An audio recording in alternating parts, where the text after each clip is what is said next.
This morning, we're launching a new series called Today's Real Heroes. Our national correspondent, Natalie Morales, is here with an unforgettable pair. Natalie? And it's a story you have to see to believe. Our real heroes today are Dick and Rick Hoyt, better known as Team Hoyt.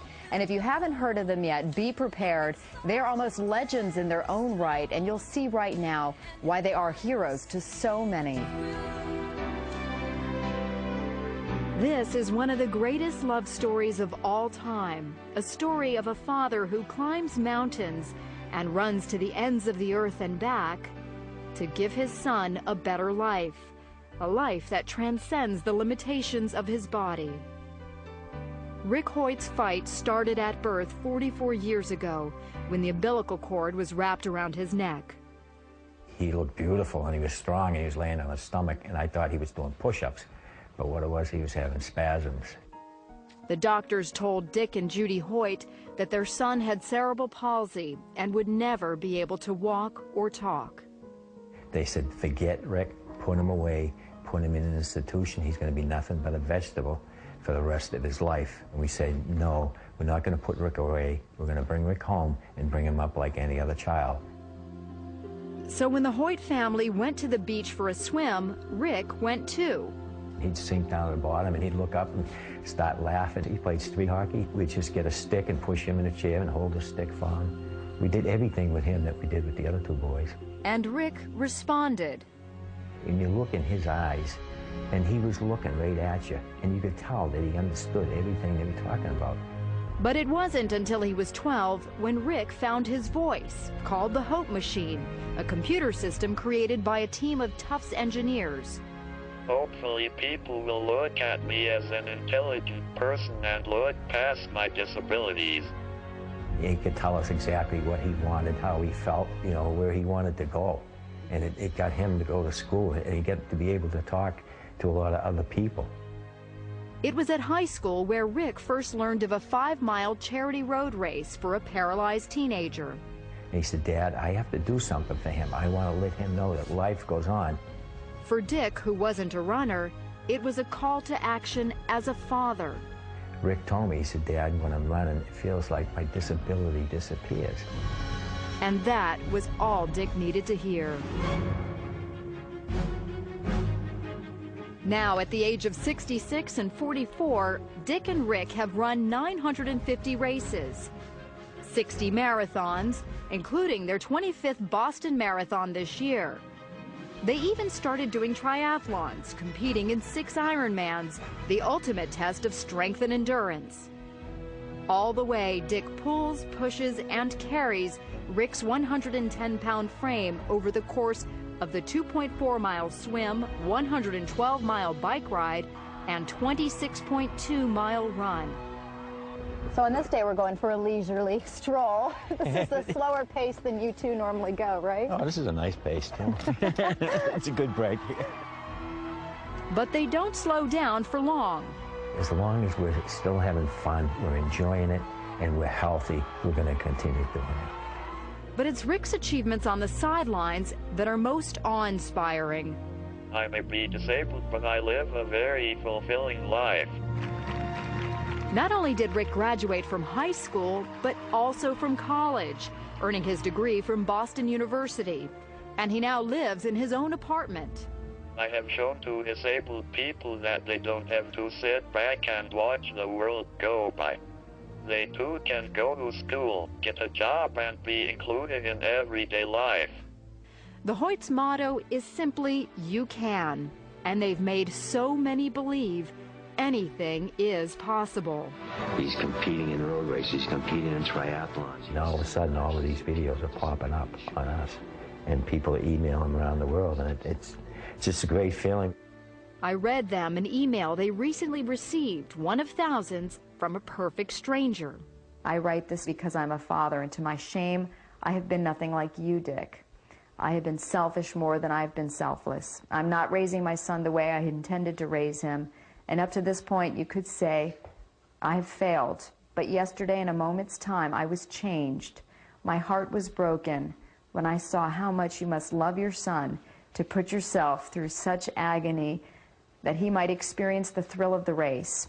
Yesterday, it became less about me and more about being my children's father. I thank you, sir. You hear this over and over again. Yes, yeah.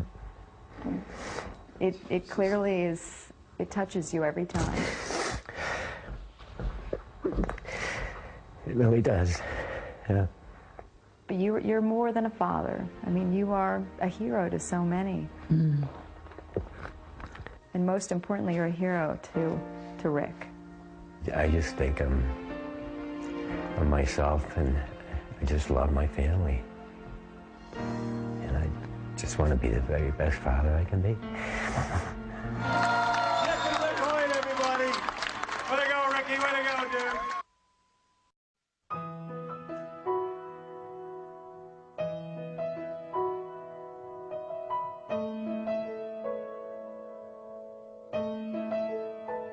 I can only imagine what it will be like when I walk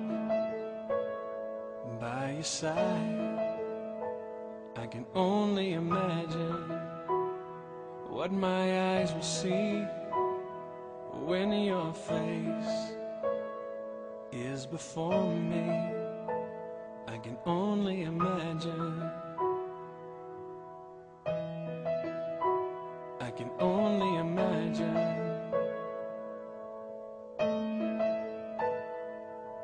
Surrounded by your glory, what will my heart feel? Will I dance for you, Jesus? Or in awe of you be still? Will I stand in your presence? To my knees will I fall? Will I sing hallelujah? Will I be able to speak at all? I can only imagine. I can only imagine.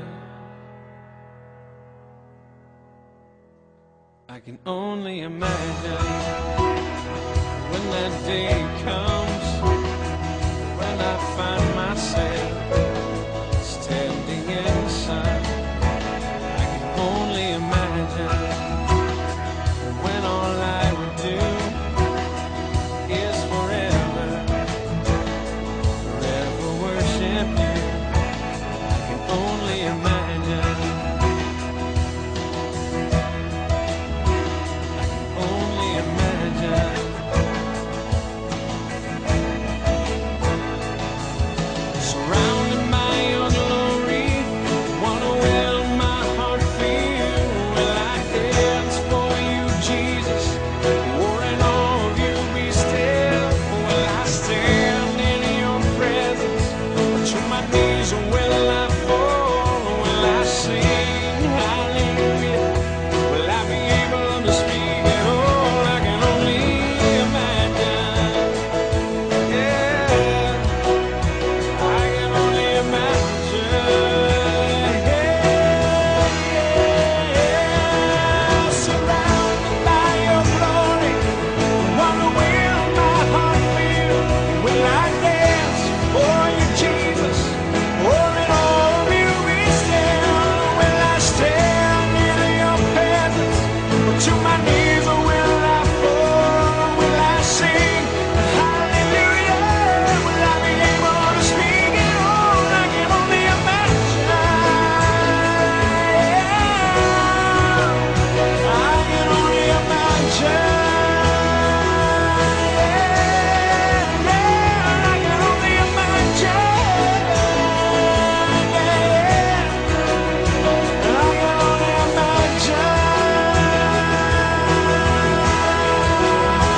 I can only imagine.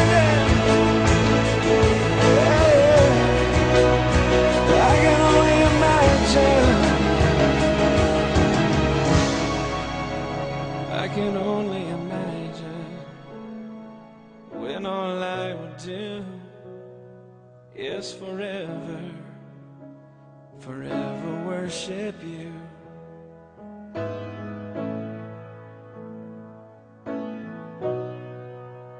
I can only imagine.